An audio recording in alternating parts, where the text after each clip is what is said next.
Magandang araw po mga boxing fans natin dyan. Boxing update po tayo. Matapos manalo si Terence Crawford mga idol, ang ating undisputed na ngayon dito sa super middleweight division. So 168 pounds mga idol.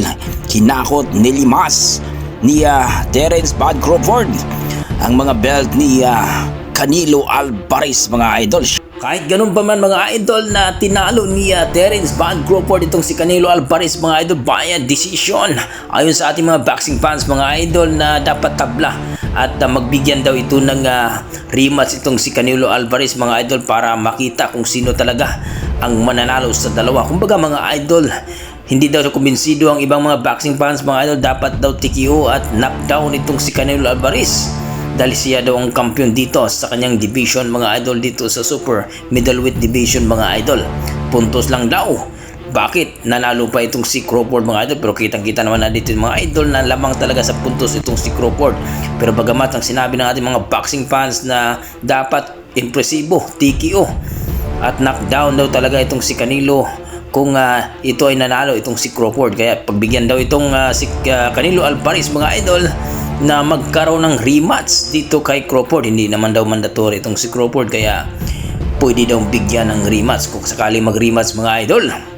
Sino kaya ang mananalo sa dalawa at sino kaya ang gagapang kung sakaling may gagapang mga idol? Mananalo pa kaya itong si Canelo Alvarez dito kay Crawford mga idol? Please comment down below mga idol para ating pag-usapan. Sa kabilang banda mga idol, ito na nga no, ang ating nag-iisang angas ng Pinas mga idol.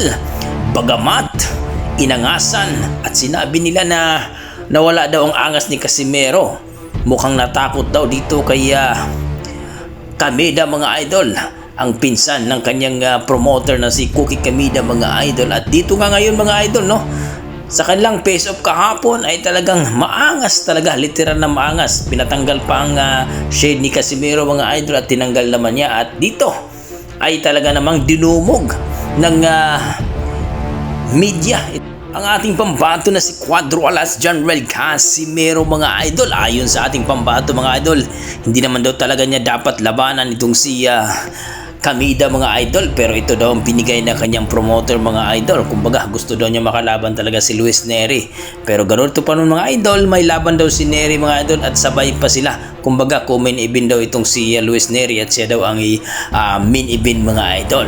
Pero hindi basta-basta itong si Kameda mga idol, may angas at talagang malakas din ito. Pero baga tinalo naman siya ni Luis Nery at itong ni Picasso mga idol, ayon sa ating mga boxing fans, baka 1 round lang ito o 2 rounds lang ito mga idol.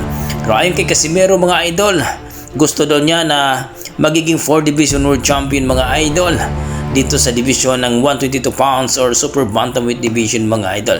Baka ito na daw ang tulay itong si Kameda mga idol para makakuha siya ng slot o mapalaban sa championship bout. At sinabi nga ng mga media, si Inoue pa rin ba ang gusto mong makalaban? Ayon kay Casimero ay gustong-gusto daw niya talaga si Naoya Inoue, pero hindi naman daw pumapayag si Naoya Inoue.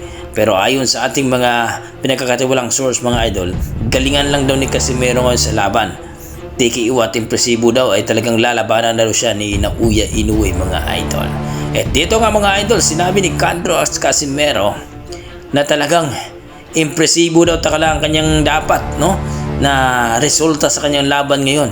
Magpapakitang gilas daw siya at magpa-impress sa kanyang promoter mga idol para ibigay daw nila itong si Naoya Inoue mga idol. So kayo mga idol, ano masasabi nyo dito na dinumog ng media itong si Cuadro Alas Casimero?